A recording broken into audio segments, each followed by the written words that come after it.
Hey, my name is Rafael, you're watching Rock and Roll Garage, and today we're going to talk about one of the most underrated bassists of all time, and songwriters too, Mr. John Deacon. Well, John Deacon was the last classic member of Queen to join the band. Of course, the band was first formed by Brian May, Roger Taylor, and Freddie Mercury in 1970, and in 1971, John Deacon joined them, and that classic formation of the band was complete. He wrote, he not only was that incredible bassist, he was a really important part of the band's sound, but he also wrote many hits. For example, another one, Bites the Dust, released in 1980, was written by John Deacon, and that was a huge hit for the group and still is one of their greatest songs. But as you know, Queen is touring around the world for probably more than 2 decades, only with Brian May and Roger Taylor. And since then, John Deacon never played with the band again. And that's what we're gonna explain to you in this video. But first, please don't forget to subscribe, hit the like button, leave your comment below, tell me what you think about Queen. What is your opinion on John Deacon as a bassist, as a songwriter? And okay, the thing is, everything changed for the band in 1991, right? Freddie Mercury passed away at the age of 45, and obviously, if it was a really sad thing, a sad loss for millions of fans around the world, it was even worse, not only for his family, but for his friends and bandmates. They were really close. And as you can see in the movie Bohemian Rhapsody, for example, that was a really, it was a shock, it was a trauma, it was obviously a big thing for the band members, and especially for John Deacon. And that's, according to Brian May and Roger Taylor, that's the main reason why he decided to step out from Queen and never come back.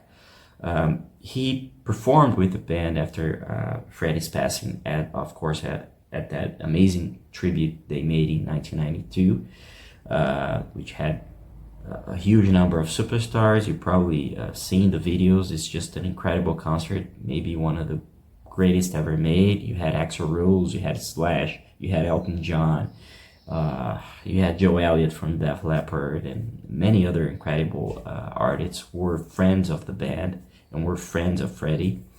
And obviously that was a really important concert.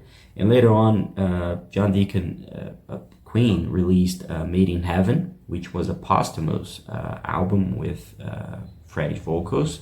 And in 1997, Made in Heaven was in 1995. In 1997, they released the single No One But You, Only the Good Die Young, which is a great track. It was Brian May who was on vocals on that record, and John Deacon played with Roger Taylor and Brian May on that song. And it was the final song he recorded with Queen, right, in 1997. And also on that year, and on that same year, he performed with Queen for the last time, if you can consider Brian May and Roger Taylor being Queen. And there might be fans who say, oh, if Freddie's not there, it's not Queen. But they were under the name Queen, so that was officially the last time he performed with Queen in 1997 in Paris. He performed the track The Show Must Go On alongside Brian May, Roger Taylor, and Elton John, who was the one who sang the song that night. And that was the last time he performed with the band, playing that song. And since then, John Deacon always had been a more, maybe the quietest member of Queen, obviously. And he never gave many interviews. On stage, you could see him more quiet, more shy, maybe. And since then, after that performance, he never played with the band again, and he never gave any interviews. He simply vanished from public life, and he never really gave an official explanation for his retirement. So all we heard about that came from Roger Taylor and Brian May. And according to Brian May, in an interview you're going to see here, he talked with Classic Rock in 2023. He said that John Deacon always had been sensitive to stress, and he was a really great friend of Freddie. He loved Freddie. They were great friends, and obviously he was really shocked and really sad when Freddie passed away. And this is what Brian May said. He said that all I can say that historically, John was quite sensitive to stress. We all found it hard losing Freddie, but I think John particularly struggled. We did a couple of things together in 1996, the recording of No One But You, the song I wrote about Freddie when we were putting up the statue to commemorate him in Montreux, Switzerland, and one show in Paris, which was the show with Elton John. It was to open the ballet season with an amazing new work by Maurice Bayard about Mozart and Queen. We played with John Deacon on bass, and Elton John sang with us. At that moment, John just looked at us and said, "I can't do this anymore." We knew that he at least needed a break, but as it turned out, he never came back. I don't think that I can go into much detail. We have to respect the fact that John needs his privacy now. But he's still part of the machinery of the band. If we have any major decision business-wise, it always runs past John. It doesn't mean he talks to us. Generally he doesn't, but he will communicate in some way. He's still very much part of Queen. So that's what Brian May said. As he explained what John told them, it was that he really couldn't continue, and he decided to leave the band in 1997 after that performance with Elton John. And since then, he retired not only from Queen, he retired from music. He never released anything solo or played with anybody, live or recording. And he retired from the public eye. He never gave interviews. He never went to events. He never played with or went to a Queen concert, as far as we know. And the thing is, he decided to live a normal life, and he's totally right in doing that. I mean, we normal people work until a certain age, and then we retire, and then we go enjoy our families, our lives, do what we want. We don't stay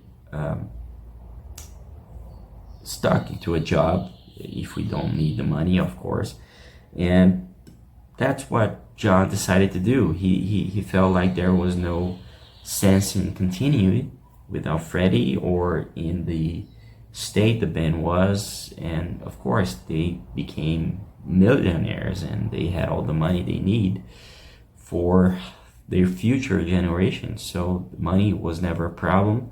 And since 1975, John is happily married with Veronica Tetzlaff, and he has a big family. He has children, he has grandkids, and everything. So he's enjoying his life, and he's often spotted by paparazzi in England, just living a normal life. There are photos of him walking down the street as a normal person, without bodyguards, without no one, without any entourage, smoking, and with a paper, with the newspaper.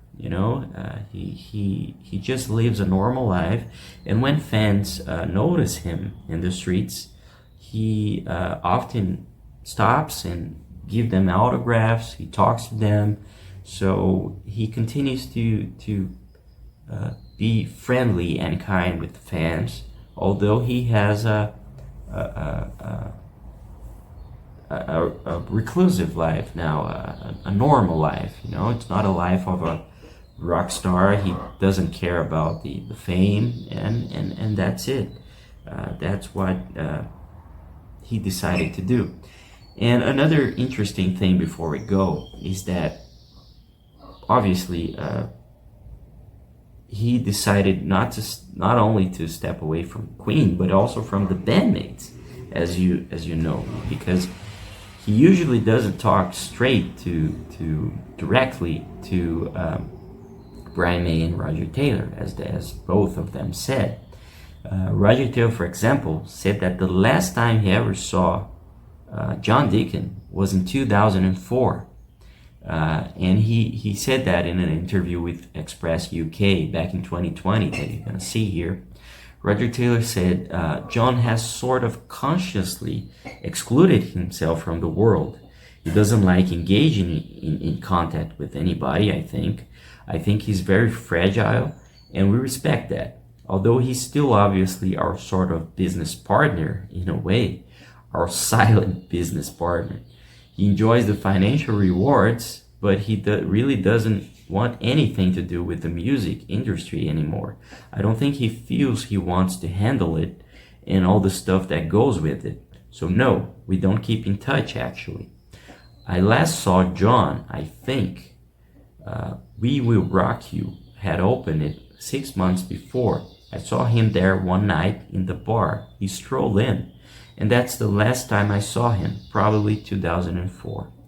Of course, since then, both of them talked with John through lawyers and other representatives for everything business-wise in Queen. And at the time, they even said that John gave them the blessing to do the movie Bohemian Rhapsody, which was a worldwide success.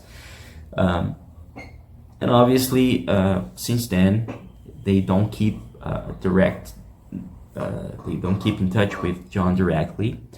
And that's it. I hope you liked the video. And please don't forget to subscribe, hit the like button, leave your comment, and of course visit rockandrollgarage.com. Okay, see you later.